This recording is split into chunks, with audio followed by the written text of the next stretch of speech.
नमस्कार, स्वागत है आपका हमारे चैनल पर। मैं हूं आपके साथ शिप्रा सैनी।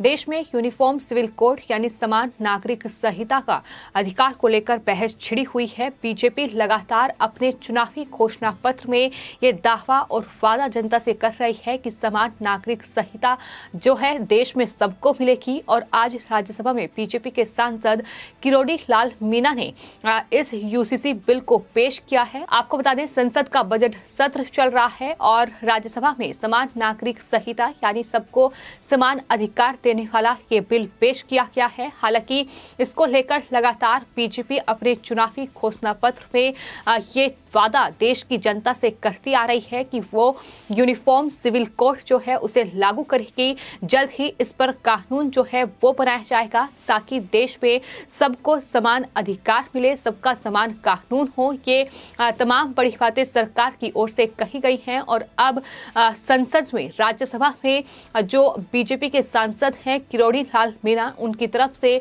ये यूसीसी बिल पेश किया गया है। हालांकि हमने ये भी देखा है कि विपक्ष लगातार यूसीसी का कड़ा विरोध भी कर रहा है और आज भी जब संसद में ये बिल किरोड़ी लाल मीणा की ओर से पेश किया गया तो तब सीपीआईएम के जो सांसद हैं एलाराम करीम ने दरअसल राज्यसभा के अध्यक्ष वेंकैया नायडू से बीजेपी सांसद किरोड़ी लाल मीणा को भारत में समान नागरिक संहिता विधेयक 2022 को पेश करने की अनुमति उन्हें ना दी जाए, उन्हें इस बिल को पेश करने से रोकने का आग्रह जो है वो भी राज्यसभा के अध्यक्ष वेंकैया नायडू से उन्होंने किया। यानी लगातार विपक्ष इस बिल का कड़ा विरोध कर रहा है। लेकिन वहीं आपको बताते हैं, अब लोकसभा और राज्यसभा में लगातार जो बीजेपी के तमाम सांसद हैं वो अब कानून मंत्री से भी लगातार इसको लेकर सवाल कर रहे हैं।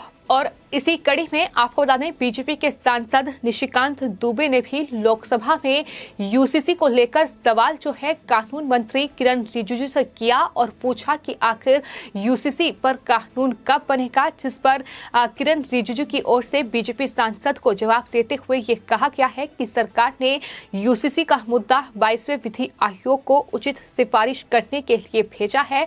और आपको ये भी बताते हैं कि समान नागरिक संहिता यूसीसी को लागू करने पर अपना रुख स्पष्ट करने के लिए केंद्र को संवैधानिक अदालतों और संसद सदस्य के द्वारा बार बार पूछा जा रहा है।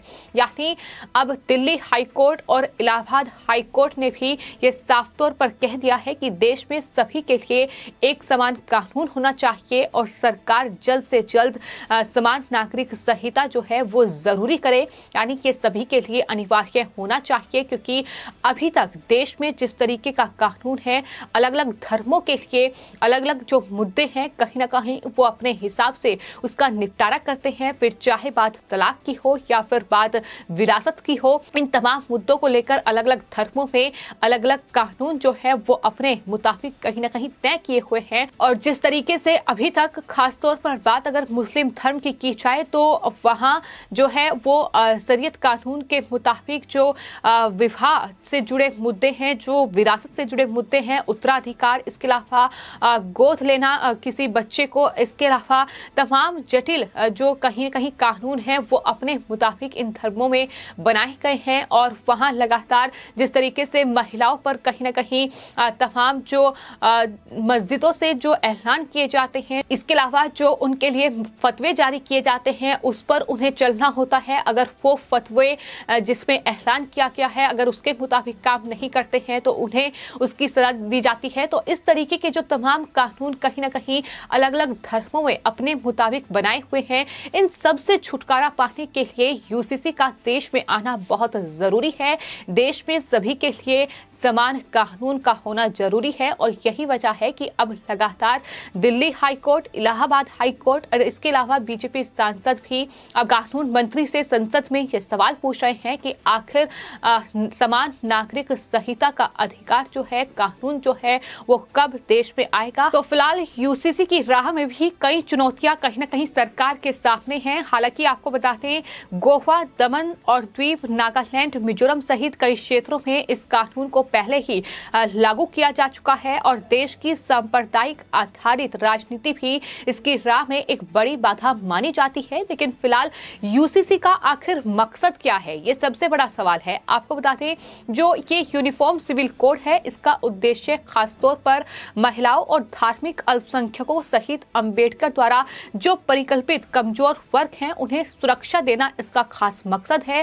साथ ही एकता के माध्यम से राष्ट्रवादी उत्साह को बढ़ाने के लिए भी यूसीसी कहीं न कहीं देश में इस वक्त जरूरी है और खासतौर पर विवाह समारोह, विरासत, उत्तराधिकार और गोद लेने के आसपास के जटिल कानूनों को सभी के लिए एक समान बनाना यूसीसी का मकसद होगा, ताकि आस्था किसी की भी हो, कुछ भी हो, उस पर यह कानून लागू हो। यानी सभी धर्मों के लिए समान कानून हो।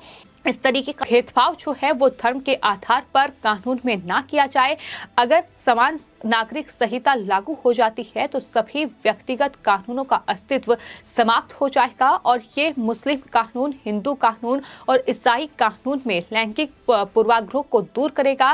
क्योंकि अभी तक हमने देखा है कि किस तरीके से जो मुस्लिम हैं, जो हिंदू हैं, उनके लिए कहीं ना कहीं कुछ मामलों में अलग अलग कानून हैं। फिर चाहे बात विवाह की जाए या जिस तरीके से मुस्लिमों में 3 तलाक को लेकर भी एक अलग जो बहस है वो छिड़ी रहती है, एक अलग कानून के तहत वहां सुनवाई होती है। लेकिन अब इन तमाम चीजों को खत्म करते हुए लगातार देश में समान नागरिक संहिता की मांग हो रही है। यूनिफॉर्म सिविल कोड देश में लाया जाए, ये कानून बने और सबको समान अधिकार मिले। ये लगातार जो तमाम हाई कोर्ट हैं, यहाँ तक कि सुप्रीम कोर्ट में भी ये पूरा मामला पहुंच चुका है। वहां भी कई याचिकाएं इसको लेकर दायर की गई हैं। लेकिन हाल ही में जो इलाहाबाद हाई कोर्ट की ओर से इस पूरे मामले पर बड़ी टिप्पणी की गई थी। इलाहाबाद हाई कोर्ट ने भी यूसीसी को हरी झंडी दे दी थी। यानी इलाहाबाद हाई कोर्ट की ओर से जो वहां के न्यायमूर्ति सुनीत कुमार हैं, उनकी एकल न्यायाधीश पीठ ने ये साफ तौर पर कहा था कि जो अंतर धार्मिक जोड़े होते हैं, यानी जो इंटरकास्ट मैरिज होती है, कहीं ना कहीं उनके लिए ये बहुत जरूरी है कि सबके लिए समान कानून हो।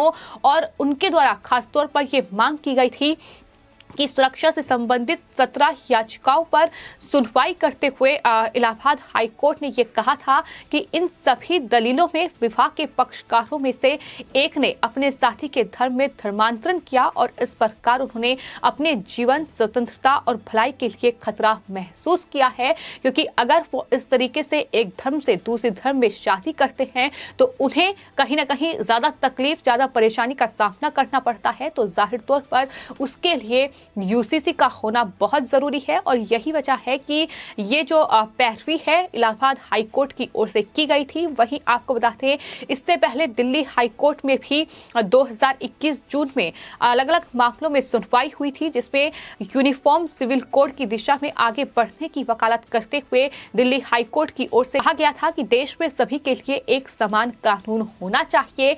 लेकिन जिस तरीके से विपक्ष इस पर बौखला जाता है, जाहिर तौर पर कांग्रेस पार्टी हो या फिर तमाम ये जो कहीं ना कहीं वामपंथी दल हैं या फिर सीपीआईएम हो, जिसके सांसद अभी भी जो बीजेपी सांसद ने यूसीसी को लेकर बिल राज्यसभा में पेश किया है उसका विरोध कर रहे हैं। तो ये तमाम दल जो विरोध कर रहे हैं, इसकी सबसे बड़ी वजह ये है कि ये तमाम दल कहीं ना कहीं तुष्टीकरण की राजनीति करके और कहीं ना कहीं अल्पसंख्यकों की वोट बैंक को साधने के लिए जिस तरीके की राजनीति करते हैं, यही सबसे बड़ी वजह है कि इस तरीके से यूसीसी का कड़ा विरोध इनकी तरफ से किया जा रहा है। हालांकि सरकार के एजेंडे में 2014 के बाद यूसीसी रहा है। सरकार इसको लेकर लगातार काम भी कर रही है और किरण रिजिजू की ओर से जवाब भी दिया गया है कि लगातार सरकार इस पर काम कर रही है। आने वाले वक्त में जो समान नागरिक संहिता का को लेकर कानून है वो बन जाएगा और कहीं ना कहीं सरकार इसके लिए प्रतिबद्ध भी है। ये साफ तौर पर सरकार की ओर से जवाब दिया गया है। तो जहां एक तरफ विपक्ष लगातार इसके विरोध में उतरा हुआ है और इस विधेयक को लेकर ये कहा जा रहा है कि ये जो विधेयक है ये सांप्रदायिक सद्भाव के लिए बड़ा खतरा है।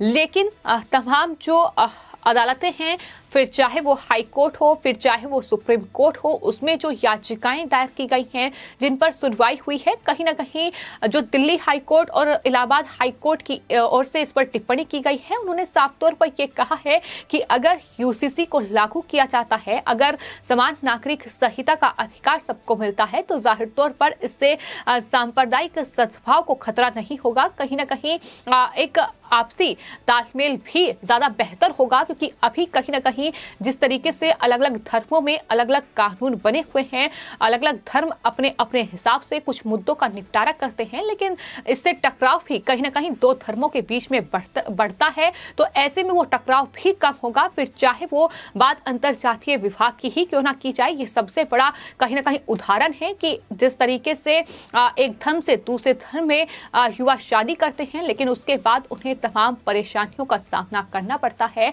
और इसी उदाहरण की दलील देते हुए इलाहाबाद हाई कोर्ट ने भी यूसीसी की पैरवी की है। फिलहाल आपकी इस पूरे मामले पर क्या राय है, हमें कमेंट बॉक्स में जरूर लिखें और चैनल को सब्सक्राइब करें। धन्यवाद।